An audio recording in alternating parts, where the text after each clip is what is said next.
पानीपत में 150 करोड़ की ठगी करने वाला दंपत्ति गिरफ्तार।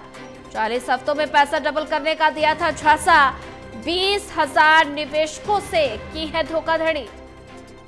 और इससे पहले जनरेटर के लिए करता था डीजल सप्लाई। बड़ी जानकारी आपको बता रहे हैं। पानीपत में 150 करोड़ की ठगी करने वाला दंपत्ति गिरफ्तार हो गया है।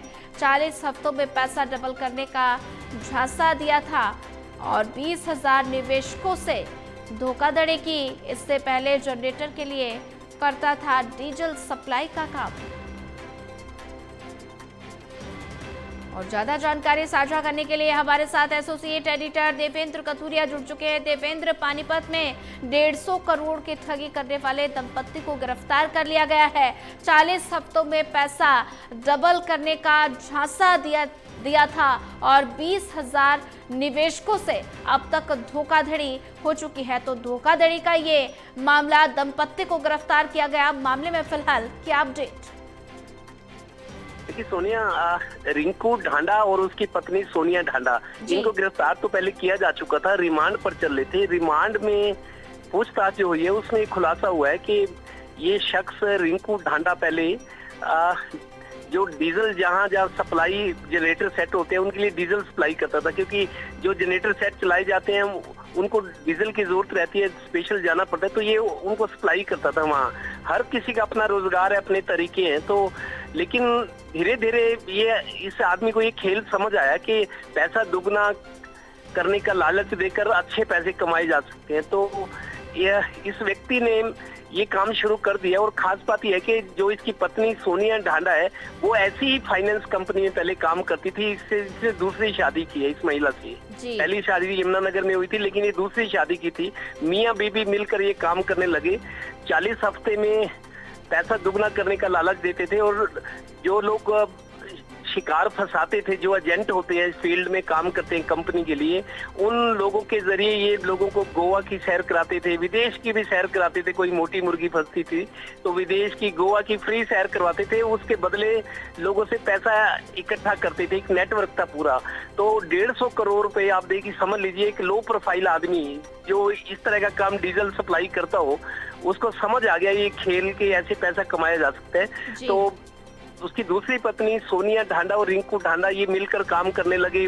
करीब 20,000 लोगों को इन्होंने ठगा है। पानीपत में ज्यादा है, करनाल में, जींद, सफीदो, समालखा, यहाँ तक कि साथ लगते शामली यूपी में भी इन्होंने लोगों को ठगी का शिकार बनाया है। कुल 20,000 लोगों से इन्होंने 150 करोड़ रुपए इकट्ठे किए थे। अब पुलिस के शिकंजे में पूछताछ चल रही है। इससे पहले भी बहुत सारी कंपनियां लोगों को ऐसे ठगती रही हैं।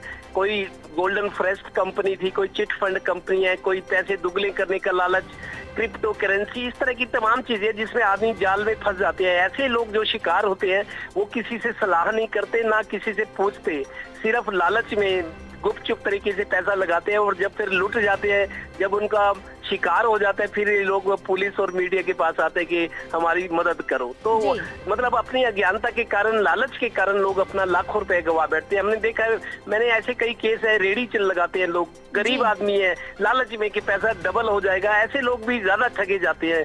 जो गरीब तबके के अशिक्षित होते हैं, थोड़ा पैसा कमाते हैं, लालच होता है कि काम से तो उतना नहीं है, चलो दुगने पैसे हो जाएंगे। किसी ने फिर बेटी की शादी करनी है, मकान बनाना है, इलाज करवाना है, तमाम तरह की जरूरतें हैं। तो मतलब 20 साल से कंपनियां इस तरह लोगों को ठगती आ रही हैं, लेकिन लोग मानते नहीं है। लोग मानते नहीं, उनको पता है कि ये इस तरह की कंपनियां ठगी करके भाग जाती हैं, लेकिन फिर लोग शिकार हो जाते हैं। जी बिल्कुल देवेंद्र, अगर जिक्र किया जाए तो ऐसे में 150 करोड़ की ठगी का ये पूरा मामला है। और अब तक जो दंपत्ति है वो कितने लोगों के साथ धोखाधड़ी कर चुके हैं? देखिए, जैसा एसपी ने बताया है, पानीपत क्योंकि पूछताछ चलिए, बड़ा मामला है ये। गरीब लोगों को, आम लोगों को ठगने का मामला है। एसपी पानीपत का ये कहना है कि पूछताछ में जो कुछ है कि 20,000 लोगों को इन्होंने अपना शिकार बनाया है। अब पुलिस इनसे वो 150 करोड़ रुपए कहाँ गया, प्रॉपर्टियां खरीदी है, बैंक बैलेंस, इनके खाते चेक किए जा रहे हैं। पुलिस ने पूरी तरह शिकंजा कस लिया है, क्योंकि 20,000 लोग धोखाधड़ी का शिकार हुए हैं।